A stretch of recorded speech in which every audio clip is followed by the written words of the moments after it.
joining us, our very interesting guest this evening, Jami. His website is www.thoughtandbelief.com. The author of several books. One we want to talk about. There's a special discount for WLIP listeners. Thank you for doing that.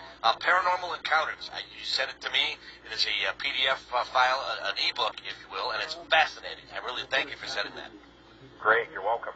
Now, let's talk about it. Ever heard of a psychic entity? How about a cat-like demon? These are scary things you're talking about here. What are these things? Well, here's the thing with me. There are a lot of folks, that they'll come up and, they'll talk about Aunt Martha that died and, Aunt Martha comes and visits them and that type of thing. I haven't had much of experience with that type of situation. What I have mostly found is that you're dealing with either angelic presences, you're dealing with demonic presences. You may find energy which is not really sentient energy. It's just energy that's trapped in an environment, and it kind of has a way of playing back when somebody comes into that environment.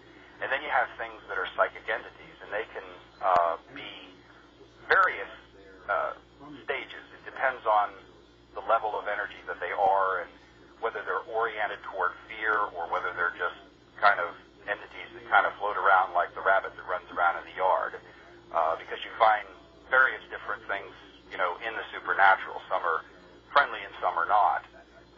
So a psychic entity is basically an energy that becomes, if you will, self-aware, and it begins to interact with the things around it. And a lot of times these are a lot of the manifestations that I've found in my own personal situation and in doing things like helping people that have had odd things taking place in their houses. Like what? What has happened in people's houses? Yeah, I mean, like stuff flying around. We had one lady that called us, and she said that her and her granddaughter would be staying in the house. And this is when I was on a team. We used to go around and we would bless houses for people that were having specific problems of a paranormal content.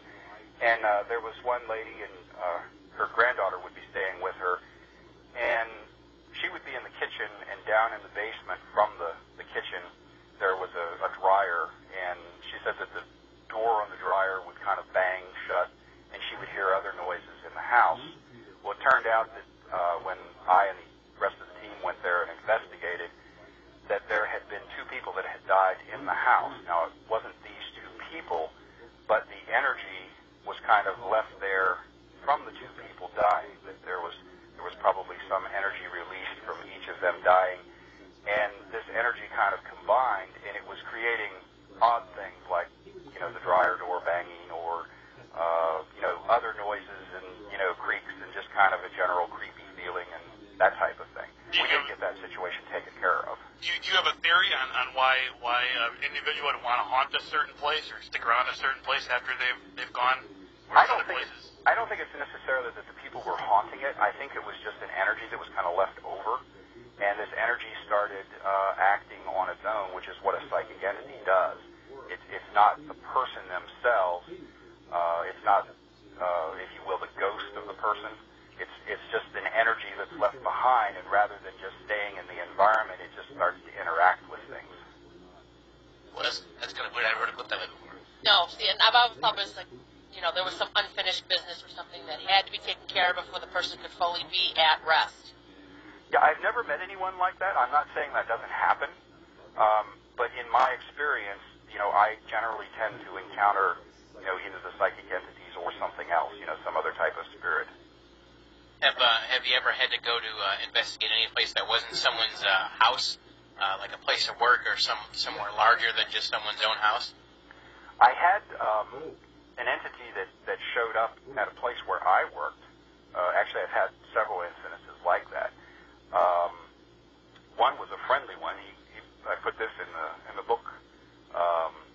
He called himself Rick, and when we looked up the word Rick, I can't remember the exact wording now, but it has something to do with the sense that he was trying to communicate that he was friendly and he wasn't going to hurt us.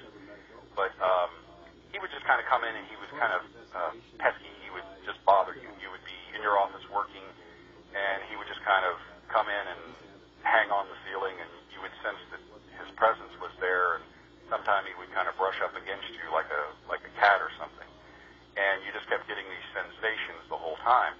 Now, this is how he manifested to myself and a secretary that worked, because we were kind of open to the paranormal. But on the other side of the wall from where we worked, we had a cleaning crew. And the cleaning crew came in, and they kept seeing things like this little girl appearing, and we're pretty sure it was the same entity, but it was just taking on a different form because these other folks were not necessarily open to the paranormal. They were more spooked by it. So they had more spooky occurrences with this thing.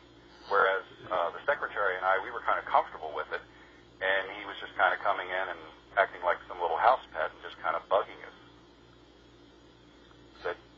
That kind of gives you an idea of what a psychic entity can do. It kind of masquerades as different things. Scares the heck out of me, man. Out of the good ones might be okay, but the bad ones, I don't want any part of that.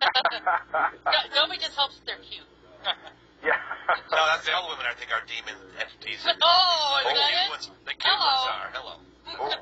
Tell me about this, Jamie. How many times have you been out on the, I didn't know you were out there hunting. How many times have you been out there, and what have you seen?